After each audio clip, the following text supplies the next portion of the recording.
Poker.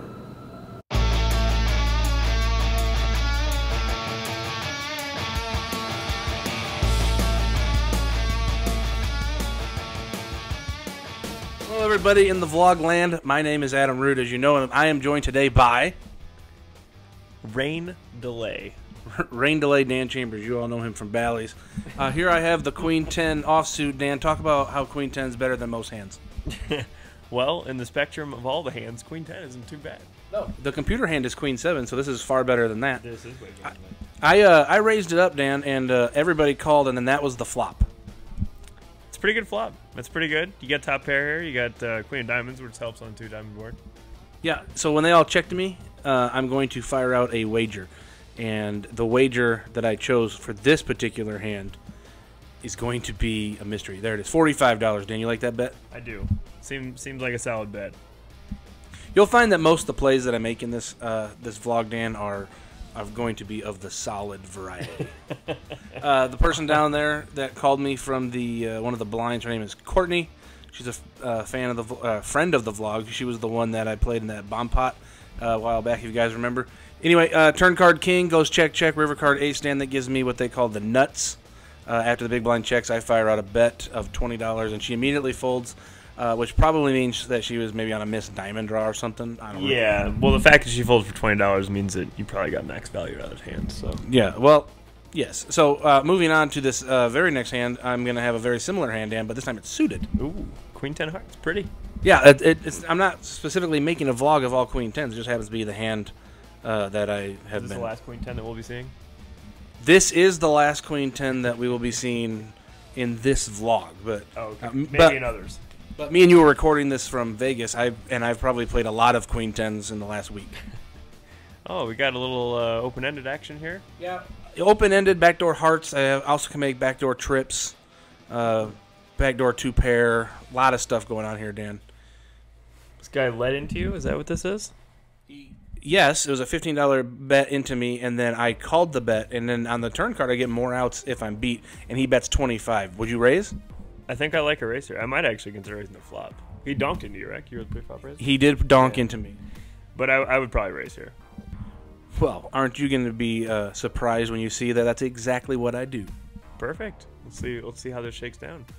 Yeah, I make it 80 to go, hoping that he... actually, I don't care what he does, Dan, because... Yeah, that's fine. Because my hand's pretty... It's pretty good. Yeah, it's pretty solid. I can win with all kinds of things. For you viewers who don't know, I can probably win with a king, an 8, or a heart. Maybe in some world a queen wins. Yeah, who knows? I would imagine a queen would probably be good too. When this guy leads into you, a lot of people do that, which is like top pair type hands. So, time for the mid-session update. Things are going cool. Things are good. We're playing the 1-2. We're in there battling. We're playing. Don't mind my hair. I have friends here. I do. Believe it or not, I have friends. So here, who's here? Courtney is here. We're playing at the same table. And then my buddy Tommy, he's playing 2-3, and I'm going to play 2-3 soon. But right now, I'm stuck at the 1-2 game, which is fine. My 1-2 game is not bad. What is going on with my voice? I don't know. Maybe I got something in there. Something, what do they say? A croak? A frog in your throat? Something like that? So yeah, going back to the table now, wish me luck. Thank you for the good luck. I have new Crocs on, by the way. Didn't do an intro today. Went straight to the game, so you didn't get to see them, but here's the new Crocs. I got them in 4-wheel drive right now. Don't be jealous. And in a couple of vlogs from now, I don't know when, I'm busting out my Easter Crocs. They're great. You're going to love my Easter Crocs. They are so good.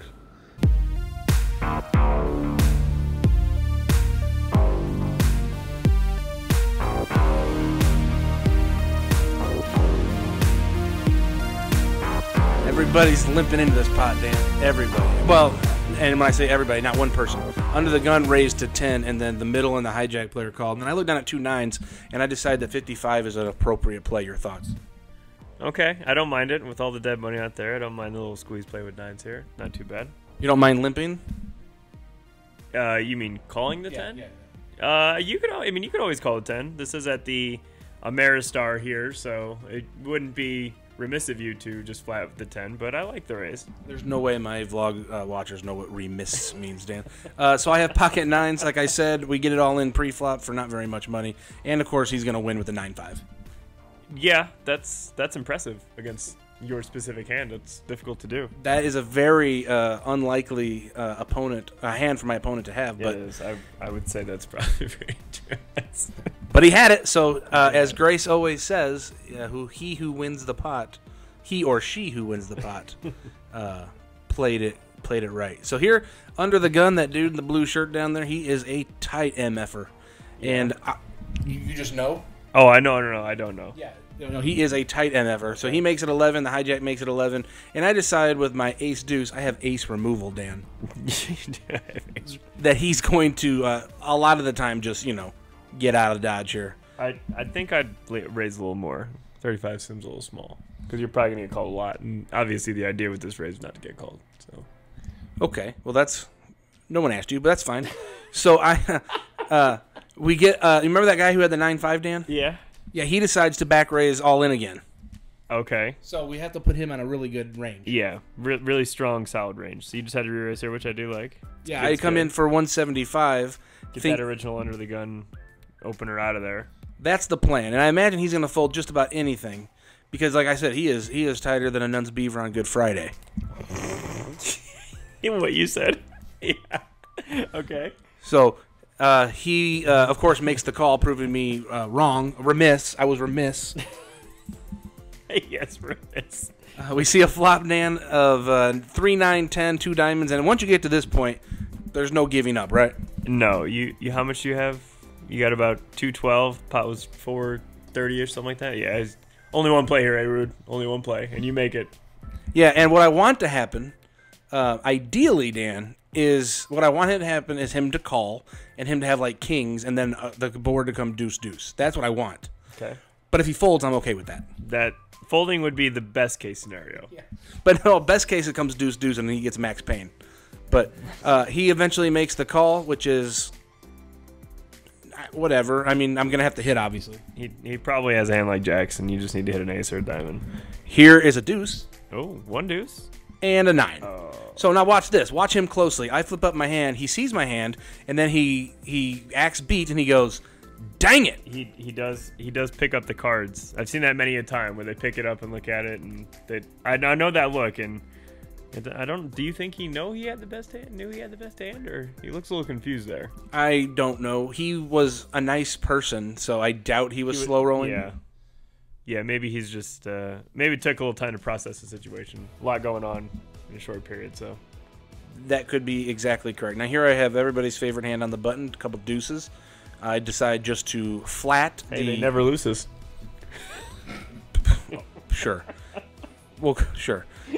So I decide to flat the opener, Dan, and then it comes deuce 8 king. That's not a bad flop. That's pretty good. Bet those that dopamine was flying all around in that brain of yours, wasn't it? Hit that deuce. Yes, Dan, my dopamine was out of control. The guy who donked into me earlier, where you said maybe I should have raised, did it again. Okay. I min raised, just clicked it back. He called. We get it in. I have deuces, and it beats his ace-6 of hearts. So it's impossible to hit a flush draw. It is. You or the other guy, it's so hard to hit a flush draw. And what did I say? Deuces never loses, right? You said it. You definitely said that. Let's just look at one hand. It looks like we're leaving, Dan. Like it looks like, oh look, we're leaving. Like we're not leaving. I got called to go to the 2-3 game. We were playing 1-2 for the longest time, and that's what I cashed out. Now here we are at the $500 buy-in. Wait, 1, 2, 3, 4, 5, 6. $600 buy-in 2-3 game, and the first hand that actually the only hand you're going to see in this vlog is this hand. And Grace was at the table, and okay, so we have to talk about this because I don't normally limp under the gun or wherever I'm at, middle position with king high. But this feller down here, way down here, you see he's got dark hands, Dan? Yes. Yeah, and that green shirt, he's real bad at poker.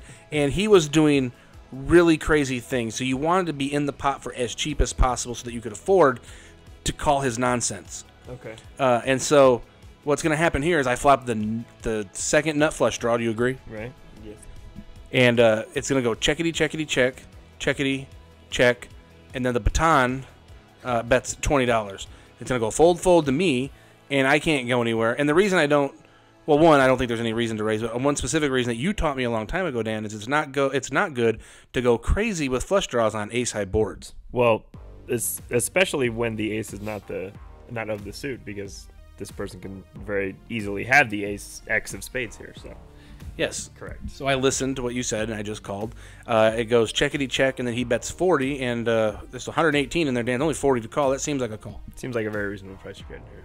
So I make the call. Hijack folds. We go to the river, and it just heads up now. And you notice that even though I limped in with this pot, we're not even playing with the squirrely guy with the dark hands. Well, I see that. Yeah. And so the river card comes 6 of spades, and that's gin. That is a nice looking card. So here I click a button, Dan. Which button do you click? The bet 25. Okay. Well, that's a little small. I might go a little bit more than that.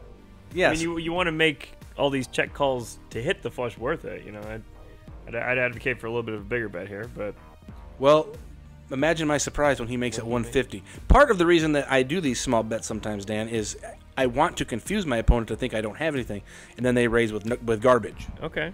So you're an induced bet. Yeah, I call that the induced bet.